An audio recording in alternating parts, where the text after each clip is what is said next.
gracias, Tim, por aceptar esta entrevista. Para los que no están familiarizados con Tim Barony, Timothy Baroni, él es de Estados Unidos, ha sido durante mucho tiempo, fue un profesor de la Universidad de Nueva York, de Cortland, y ha trabajado durante muchos años, varias décadas, con hongos macromicetos, en especial de las familias Entomomataceae y otros agaricales.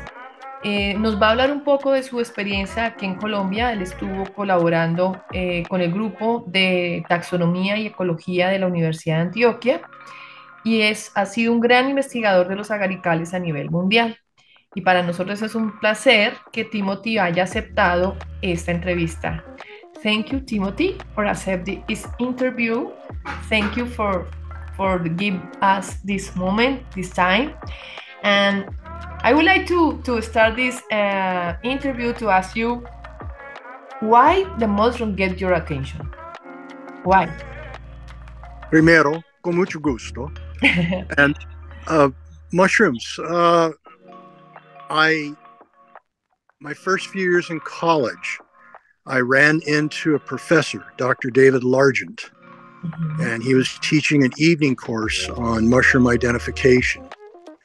And in Humboldt County in Northern California, there were mushrooms everywhere. And I fell in love. Yes, impossible to fall in love with the mushrooms. Impossible not to fall in love. No. And so I took courses from him and became a graduate student eventually and did a master's degree with him working on Boletaceae. Wow. So that's how I started. And the Professor Larner was the person who wrote the books about how to identify the genus of agaricales. And it was very important work for all the next mycologists. In fact, I joined him later in that series and of Mushroom 6, his number 6 series. He and I wrote how to identify mushrooms to genus. And I wrote the descriptive part. He wrote the keys. Yes. And that was after I had gone to the University of Massachusetts at Amherst and finished my PhD with Dr. Howard Bigelow and Margaret Bigelow. Yeah. But well, you will start with Langer and start to study bullets. But when do you make the switch from the temperate mushroom to the tropical mushroom? Where would you visit Costa Rica or Panama? What happened?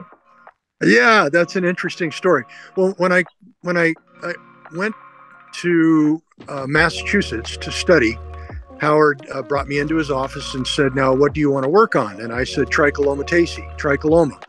And he said, "No, you can't do that. You're going to work on rhodocybie." And I went, "What? Never heard of it." Yeah, rhodocybie.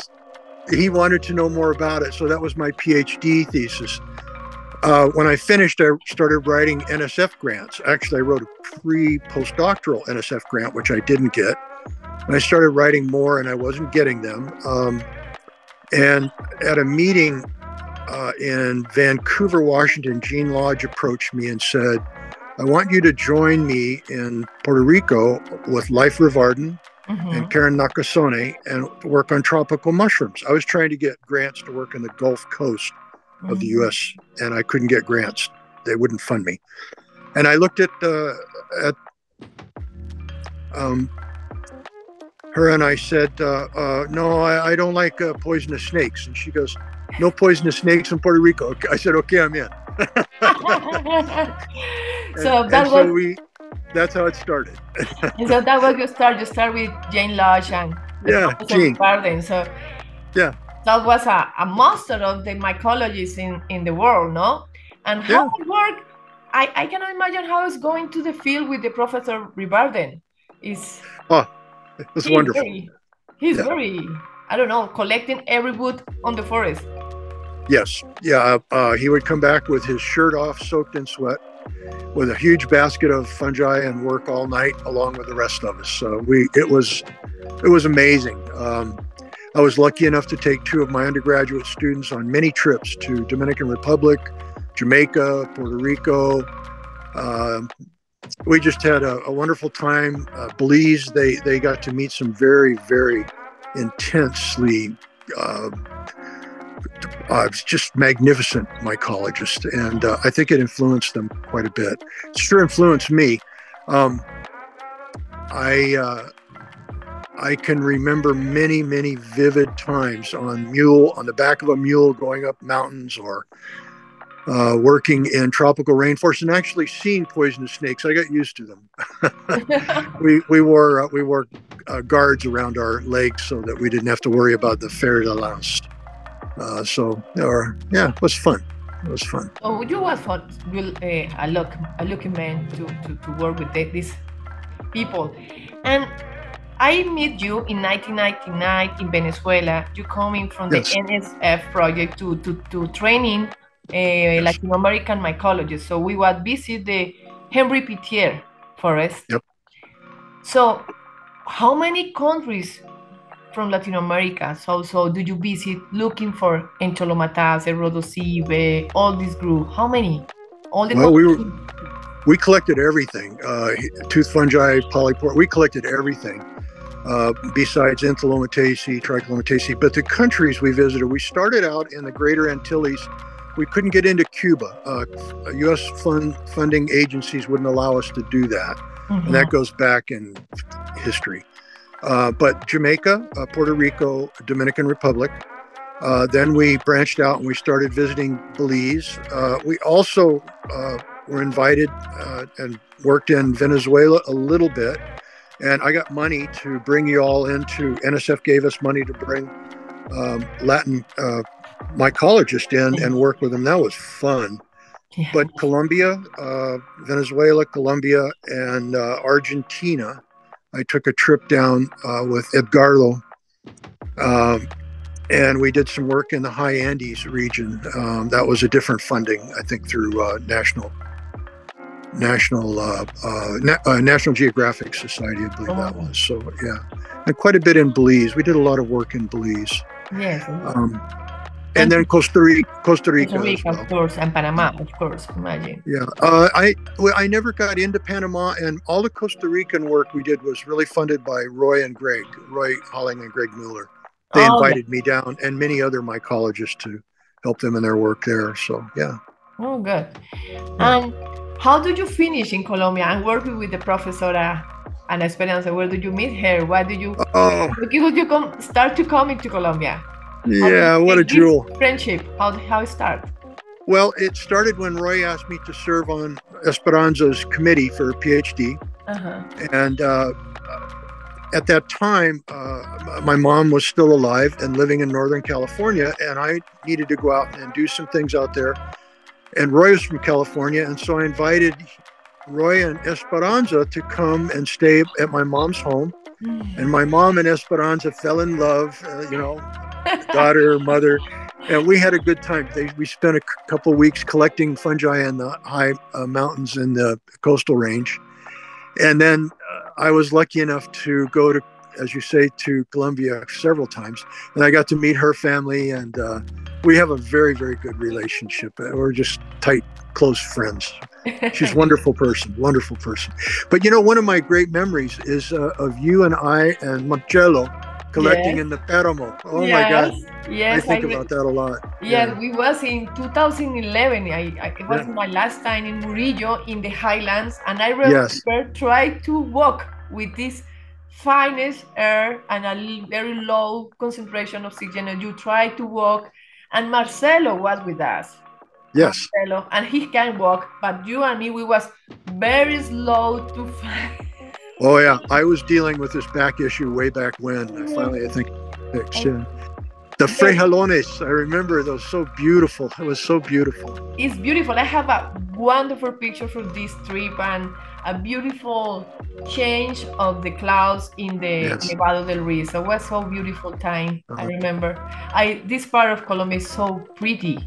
So the things that we look with this interview to motivate the new students to study mycology, because sometimes they don't find funding, they feel not motivated for go to the field. With all these molecular tools, the people focus more in the lab, sometimes forget the field work. What is your opinion? What do you recommend? Oh, one can't now go without the other. You have to learn the bench work, but you need the field work. Um, you have such a wealth of species that are not known. They're just not known. I'll just give you an example. iNaturalist. Mhm. It's an online kind of, everybody can drop things in there, and we've discovered there's a new species of Arthromyces. It's related to Blastosporella. It's Wow. a group of agarics that are being cultivated by insects, and we don't understand the biology yet. We know very little about the fungus itself, but obviously it's got something these insects are interested in. So there's some kind of chemical or some kind of nutrition or something that's important in the biosystems. Anyway, we have a new species there that's just been discovered recently. Esperanza is trying to work on the microscopy. We've done the molecules on it, and so that'll get published soon. But there's so much more there. That trip you and I and Marcello took into the Paramo, I'm kind of kicking myself in the leg right now. I have a new species of Hypsizygus from there. Wow. I need to publish that. Oh You yeah, have to do that. and that's not the only place, Tatiana. Oh my God, I've got new species sitting in the herbarium from many places around the world, and I just can't do them fast enough. And I'm getting older and older. We need young mycologists. There's so much to do.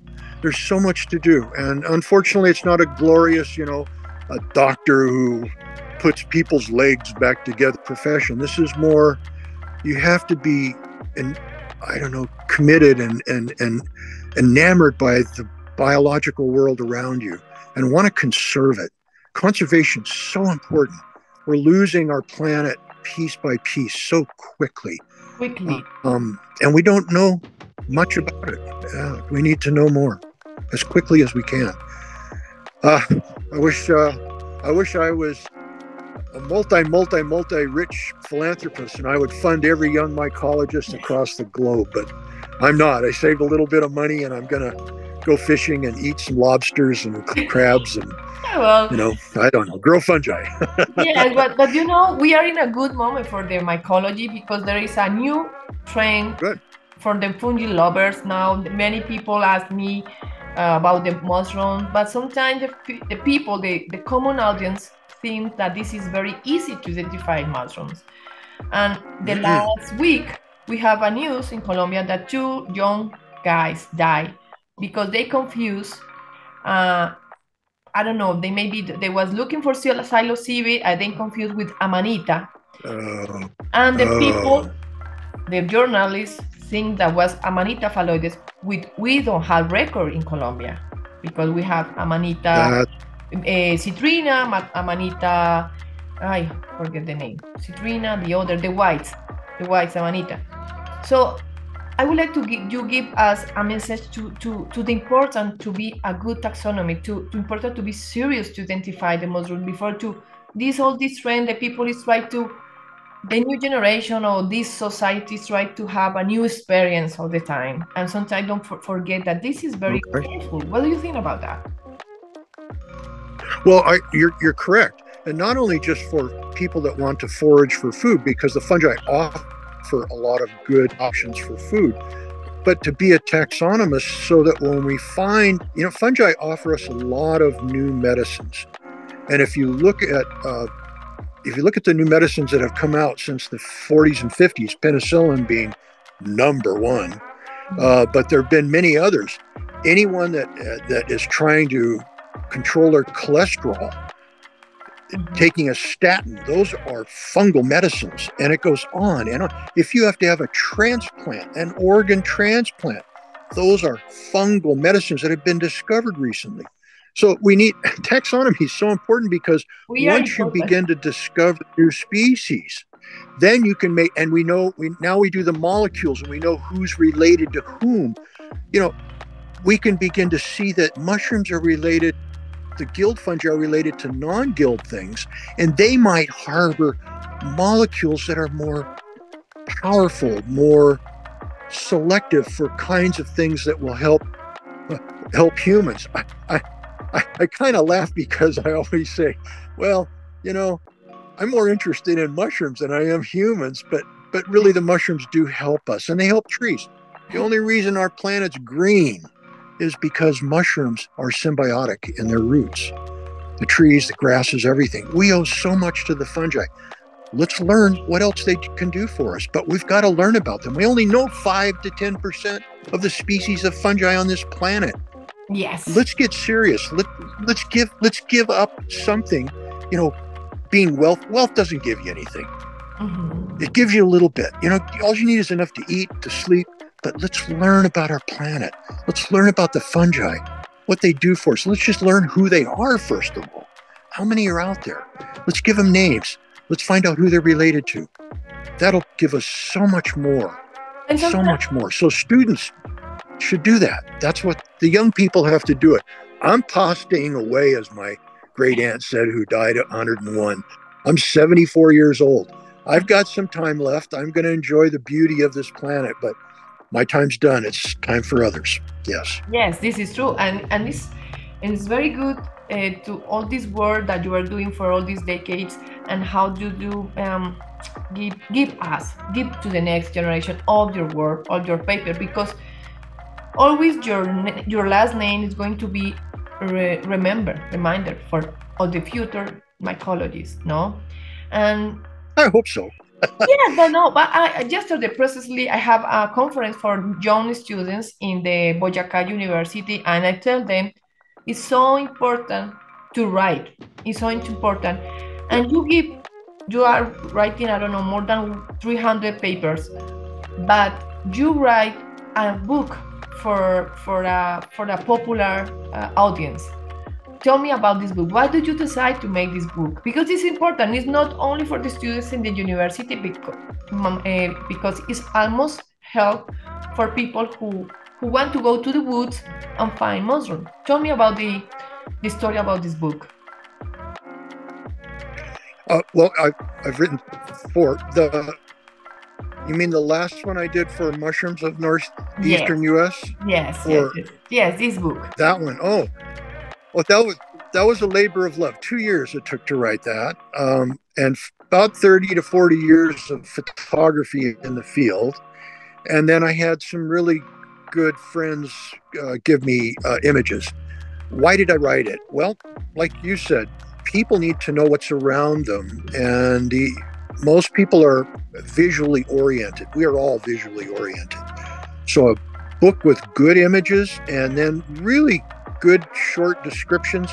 And then I added in some microscopy for people that have microscopes and want to go a little deeper. It was really important to me. The other thing that was important was putting in fun, not just to write a book to say, oh, here's the edible, here's the poisonous, but to expose 100 species that have never been in any other mushroom books in North America. And I did that. And to do as many of Peck's species, because I live in an area where Charles Horton Peck, our most famous mycologist back in the 1800s, described thousands of species of fungi, many of them mushrooms. And so I included lots of Charles Horton Peck species, and I'm still learning about things that he described. So it was important, as you said, for me, and I think for mycologists who study macrofungi, to share what they learn. And I tried to share as much as I could. And people write me and go, wow, I've always seen that, but I didn't know what it was. The name, thank you so much. And I go, yeah, you're welcome. And if you see something in the field, I offer this to people, photograph the top and the bottom and send me an email, and I'll try to identify it for you. You don't have to bring it to me. I can do it from images most of the time. Tim, I'm going to thank you so much for the meeting, for the interview.